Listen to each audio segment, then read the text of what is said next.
Yung mga anak na hindi marunong tumanaw sa magulang, kahit anong marating nito, hindi magiging makabuluhan. Kahit sinasabi natin na di naman obligasyon ng mga anak ang magulang, yes! Pero ang sabi ng Panginoon, honor your parent. At kasama dun sa pag-honor na yon, yung merong kang kayang gawin para sa kanila, ginagawa mo.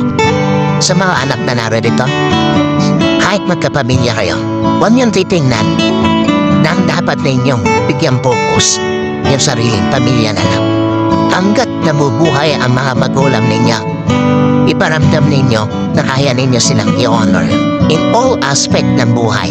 Huwag kayong iiyak sa kanilang libing dahil marami kayong regrets. No, that is hypocrisy. Wala kayong kwentang anak kung iiyak lang kayo sa kanilang lamay. Pero nung nabubuhay, hindi mo ginawa yan dapat mong gawin para sa kanila.